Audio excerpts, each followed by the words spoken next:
Hi and welcome. I'm John and this is Unique Wargaming. Guys, welcome back. For everyone that's new, this is the weekly Wednesday Wargaming questions and answers. It's an off the cuff video, guys, so what that means is I record, upload. There is no fancy editing skills. You won't see my intro symbol at the beginning. I do have a transition button, so if there's noise outside of my control, I can stop it. These weekly Wednesdays are primarily model focused, and they are primarily GW stuff, of which is primarily 40k. There is some terrain questions from time to time. There is some information about self-scaling in the workshop, and we have the weekly vote, which is for Monday's painting video, but I'll get onto that when it comes to it. Should I get a combat patrol box now before my codex is released for 10th? Yes. There's been a few questions like this before, and I spoke about the 9th edition combat patrol boxes. Get it now. So let's just say, for example, let's say you have an Eldari army, okay? But the combat patrol box that we have now, at the moment, which is the 9th edition one, has the Farseer, I think, is in there. Or Farseer model was in there, I think. Wraith Lord, 6 Wind Riders, and 10 Guardians or Storm Guardians. If you can buy that box and they can fit into your army perfectly the way it is now, then get that now. Because when the codex drops out, there'll be a new combat patrol box. You know, you may not like what's in there, or the new combat patrol box, you might look at it and go, actually, I don't need none of that stuff. I should have got the old one. So if you get a chance to get it now, get it now. I've got 2 of the recruit editions from 9th edition up there. And I got them because it was cheaper to buy that. It was €2.50 cheaper to buy that box than buying a box of 10 Necron Warriors. But that box comes with 10 Necron Warriors, a Promise Lieutenant, 5 Intercessors, and I think a Royal Warden. So it was cheaper for me to buy that. And I'm glad I did. The only regret I have is I didn't buy more of them, or I didn't buy the bigger boxes and just stockpile them there. They're still for me to build. But I don't even know if I need 20 more Necrons for the army, but you know, it is worth getting it. So if you have, to say for example, I'd say Death Guard, but Death Guard is a really bad example in my opinion, because you get Typhus in the box. Now I was thinking about buying another Death Guard Combat Patrol box, because then that gives me 60 Poxwalkers. I don't need any more after that. It gives me another unit of Plague Marines. Again, I don't need any more after, you know, I've got 30 sitting here, so don't give me another 35 of them basically. But the only thing that put me off of buying another one of those is the Typhus model. I don't need it. Yeah, I can keep bashing converting into something different, but I don't know. But yeah, to answer your question, before your codex comes out, if the combat patrol box that from 9th edition is what you can put in your army, as in you can fill it in, not have, oh, I've got 4 Wraith Lords now, or, you know, but you've got enough slots to put that into your army, then go for it. Just get it first before your 10th one drops, because you'll be disappointed probably with the 10th one. I think the only good one in 10th so far, I think, has been the Custodian one. I think. You guys let me know what you think about the difference between them. What 3D printer do you use? I use the Anycubic Photon Mono 4K. Fantastic printer. The only problem for me with the 3D printer, I didn't notice at the time, it said he got a small build plate. You know, and Mark said to me, his build plate is massive. You should, you know, get one bigger build plate. And the next 3D printer I do buy will have a biggest build plate I can possibly buy, because it means I can print multiple things at once, or I still can print multiple things on this, but it means I can print, you know, bigger things, and I can print, you know, things that are like, and unless I'm printing some walls or some barricades, I can print loads of them, and I can make them bigger, I can make them, you know, smaller. I can do a lot of, I can do that with this, but I'm limited of how much I can get on there. There's another printer question here. What are the hidden costs of a 3D printer? And this is a very good question, because I didn't even think about this when I bought my printer. There are a lot of hidden costs as such, but they're essential costs. So people would tell you to get microfiber cloths and stuff like that to clean, you know, clean bits and pieces and that. I don't use that. I use a kitchen roll, which is cheap enough to buy a pack. Gloves. They are essential, because you don't want to be handling, taking the plate off and cleaning, you know, washing the plate and cleaning the plate down with your hands. You know, some people do that, but you want to have gloves, safety first. Also want to have some sort of goggles or eye protectors. Now, I have them, but I don't use them. And the reason I'm telling you guys to use them is because I've been clipping supports off before and it's hit me in the face. So just be safe. Methylated spirits. Now people are going about isopropyl alcohol and all of that. You can use that if you want, but methylated spirits does the same thing. Everything I've printed and I've washed in the methylated spirits, I've never had a problem with it curing and drying. Now I do have an old chest of drawers outside the door there, so I can put prints out there to you know, for the sun to dry them off. But the thing with methylated spirits as well, what I have is I got a big bird seed bucket basically with a lid, and that was used up for the feed birds. Washed it all out, cleaned it all out, and then I got a 5 litre methylated spirit, poured it in there, put a lid on it. It's fine. When the print's ready, I'll take the plate off, pull it into methylated spirits, wash it, drain off all the liquid, and then take the prints off the plate, and then I use my kitchen towel and I clean it down. The methylated spirits will evaporate away, but it does, you know, help clean all that up. Put that back on. I take my print, I pull it into the methylated spirits. I give it a little sloosh around, dip it in and out. I take it off, and then I attempt to remove the supports. Then, if I'm using a thin supports, if I'm using thicker supports, then I might leave it to dry depending on the way the supports are on what I'm printing. And then repeat the same. So it's the second one. I take the kitchen towel, clean my tools, clean the area where the prints have, you know, gone to my baking tray. That's another thing, you know, it's very handy to have as a baking tray. Doesn't have to be a deep one, just could be a normal baking tray that you bake cookies on, because you're keeping any sort of resin or methylated spirit mess in that space. If you have a misprint, you can then open your bottle, put it on top of the baking tray. So if there's any spillage, which I've done so many times, it's on the tray. It's easier to clean up than having it dripping all over the floor. What else do you need? I use an old pair of clippers. I do have resin glue, but you don't actually need that. I find myself a lot of time just hot gluing 2 bits of resin together, and when that's dried, then running super glue over the top to seal it. Once it's sprayed, it's fine. You know, it is fine. I'm trying to think what other hidden costs there are. Obviously, you got the FEPs as well, which is the piece of plastic at the bottom of the vat. I need to get a new pack of those. They're very easy to install, Mark tells me. So when I do get a packet of those, then he'll show me how to do them, and that's, you know, pretty straightforward. I might even film it for you guys, just to show you guys so you can see it. It's very, very simple. Well, it appears very simple. I understand how it works, but I don't know fully how to do it myself. What else is there? Gloves, kitchen towel. I mean, you can use a microfiber cloth if you want to. I mean, they are handy if you have a misprint and you've got to empty the resin out and clean the vat. Then you can use a microfiber cloth. But see, methylated spirits are brilliant as well, because you can dip it in there and clean it all out. Then you get a fresh cloth and give it a good wipe out, so it's all just clean and clear. I use kitchen towels. You know, I've not had a problem with that. Now, with the methylated spirits also, methylated spirits is cheaper to buy than isopropyl alcohol. I think the 5 litre drum cost me, I think it was like 15 quid, I think it was. Whereas a litre of isopropyl alcohol is, I think it's like 20 euros. It's a big, big difference. And the methylated spirits is a lot easier to get your hands on. I remember when I was first waiting for, I actually went to, I think it was Air Hobbies, and they didn't have it in stock from Green Stuff World. I think it was like 2 months later they emailed me and said they had it in stock.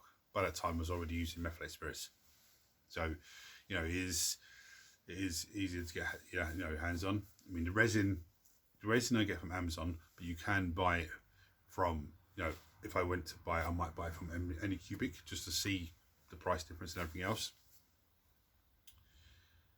But that's anywhere between €18 to €25 a bottle. And a bottle usually lasts me maybe a month, and I'm printing most days. So it depends on what I'm printing as well. If I'm printing simple little things, you know, printing some dungeon terrain or printing some dungeon walls or stuff like that, really simple, small stuff, or like the alternative sculpt for the plague beast that I'm using for a plague beast, you know, things like that, it lasts about a month. If I'm printing bigger models, it might only last, say, 2.5, 3 weeks. But you know, it's worth it. It's totally worth it. If you're thinking of getting a printer, if you can wait, I would say to you, maybe get it in January sales. That's where I got my one. Or you could just go to, say, Anycubic website, or, you know, whatever other company printer you're looking at, go to their website and have a look, because they might have a sale one. Now, let's say there's a printer you want, and let's just say, for all argument's sakes, it's €500. Yeah, or $500 or $500 or, you know, pounds, whatever. You might want to start stockpiling the gloves, kitchen towel, and all that sort of stuff first, and have a little, not a, you know, warehouse full, but just enough that you can last you maybe a couple of weeks. A box of gloves, a couple of packs of kitchen towel, a baking tray, you know, that sort of stuff. And then when you go to your printer, it could be on sale, or it might, you know, you might not get it on sale, but get it anyway. But you've got pieces to go with it. I've waffled on a bit too much about printer. I'm annoyed with myself for not using the printer before. I had it here for almost a year. I did a couple of silly prints. I think this is the test print. It's been a bit squashed at the moment, but that's the test print that you do. Okay. So I did that, and I think I printed a few walls and a few barricades. I did touch it in, but it's only in the last 4, 5, 6 months I've just been printing non-stop. I absolutely love it. Anyway, how come you haven't done any Let's Builds? Have you gone through all of your pile of shame? No, I haven't. I haven't gone through the pile of shame. There's still a fair bit. You can't see it at the moment, but it's just off camera there. I've been doing a lot of stuff off camera, but the biggest problem I have at the moment, there's a lot of things that needs to be paid out for that are more important than black spray. I need black spray because I don't want to do Let's Build. I've got no way of undercoating it, but then it goes into the vote, or you guys want it in the vote, and you know, I can't undercoat it. That's the same reason I haven't done any sprue terrain, because I'm so like, I need to do it because I don't have any black spray. And people say, oh yeah, but it's only like 10, 15 quid or something like that. Yes, but for me, I'd either have to go to Dublin's buy it, or I can order it from like Air Helpies and stuff, but then I'm paying postage and packaging. So it's not, you know, even if it was a £5 postage and packaging, that means that say it's 15 quid. That's 20 quid then for a spray. Whereas if I order something that's €60 or more, I get free postage and packaging. So that's my kind of way of thinking. I don't want to pay for postage and packaging when I can order more stuff and get it all delivered for free. But that's the reason why I haven't done. I mean, there is Let's Builds that I want to start getting into, but just I don't want to be swamped with loads of models to undercoat. At the moment, I've got a few to do, and actually they're over on the spraying area, ready to be done. Everything else has been undercoated, gravelled, undercoated, ready to go. So there's just a few more important things for me to pay out for over the next couple of weeks. And once that's done, I'll be back to business as normal. Now, we had a game yesterday. You'll see the battle report will go up tomorrow. Guys, the last battle report on the channel, which was Demons vs Grey Knights, went to turn 5. It was a slobber knocker of a game. This one is even better. It went to turn 5 to the wire.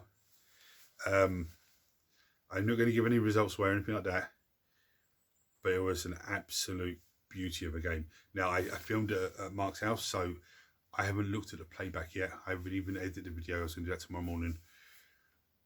I'm hoping the lighting's okay. I'm hoping background noise is okay. I'm hoping, you know, all that sort of stuff's okay. And I'm hoping I've got some pretty good footage of, what happened. But it was a slopping off a game. Necrons versus Drukhari. An absolute beauty. I went into the game looking at my army and thinking, damn, I don't have that many models. But it was a very good game. That's all I'm going to say. Absolutely fantastic game. Check the video out tomorrow when it goes up. I'm going to bring down show models now for the vote for Monday's painting video. Now, how does it work? I'll show you guys a host of models, and you guys vote, comment below, and vote on what you want me to paint for next Monday's painting video. In the event of a tie, I do a dice roll. Now, there's no Eldari in the vote this week because Wolf Spiders won last week, which is very pleased that these guys are done. Very looking forward to I'm so looking forward to the new sculpts of them. Now, you can vote for as many as you like, but don't say I vote for everything because it won't count. But you can say I vote for all of the Necrons, or all of the Drukhari, or all of the demons, or all of, and that will count.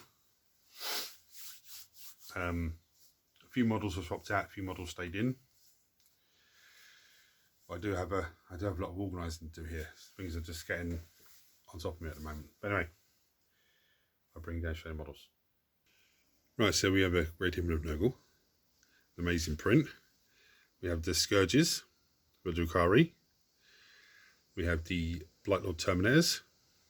We have Bob, the Catan Shard. We have the 8-bound for the World Eaters. We have the Venom for Drukhari. We have Von Ryan's Leapers. We have the Death Guard Blight Drone is in the vote again. We have Sabretooth for Marvel Cross Protocol. We have the Biologist Apothecary for the Space Marines. We have the Khorne World Eater Berserkers. It's the first time they've been in the vote. We have Omega Red. We have the Overlord with Translocation Shroud. We have a Zombie Bust in. I haven't printed any more busts because I need to get a new FEP. So I can't redo that until I get the new FEPs. We have the Retributor Squad, I think it is, for the Sisters. We have the Masquerade. We have this monstrosity of a model that I'm using as a Plague Beast. We have the Neophyte Hybrids for the Genocide Cults. And with the Chaos Lord on the Steel of Slanesh. There's also a wildcard vote. You'll find out what the wildcard is if it wins. And there's Creator's Choice. If that wins, I just pick a model. Now, a few weeks ago, there was only, or 1 week ago, last week, the week before, 3 weeks ago, there was only one vote cast. In the event, for whatever reason, that nobody casts a vote, then it'll be Creator's Choice that wins. Because when I see that one vote, I was like, oh, it's lucky somebody cast a vote. Otherwise, I don't know what to do. Now, I look at the voting at 12 midday on Friday. Now, I understand sometimes that you're different time zones and stuff like that, so the message might not come in until the afternoon. But if I don't look at the voting until then, until say 3 o'clock in the afternoon, then I know, okay, it's fair enough. But if it's Saturday and it's coming, the vote's coming up, it won't count, okay? Because I need to make sure that I'm getting stuff ready. I'm clearing time ready to get stuff done, especially if it's a detailed model or if it's mass models. Then I can give some time to do most of them and then just do one on camera. If you guys have a question for me, check on below as always, guys. Or you can go on to Unique Wargaming Terrain. Actually, it's Unique Wargaming Terrain on Facebook, because I haven't changed that yet. Okay, that's the Facebook page. You can leave a message there, or you can comment. There's a message button, you click on that and message me directly, as a lot of you do. Anyone that's new to seeing this video, find the channel for the first time, hit the subscribe button, because it costs you nothing. Turn your notifications on so you don't miss anything. And everyone smash the thumbs up button so it triggers YouTube to this video and more people, which makes this amazing community of you guys grow even more. It's 924, I believe now, the channel, which is absolutely fantastic. So we're well on our way to 1,000, which is a massive step in forward, and massive step of making this the full-time job. Now, if this becomes a full-time job, you'll get a lot more of me. There'll be a lot more interesting stuff because I'll have more time. I won't have to zip off at 6 o'clock, 5 o'clock in the evening to start work at 6 and finish at 1 in the morning, back home for 1:30, sleep by 2, up at 7. There'll be a lot more time for me to get stuff done. And it could end up being 2 battle reports a week, which would be absolutely fantastic, but we will see. Anyway, guys, hit the buttons for me. Until next time, thanks for watching. Take it easy.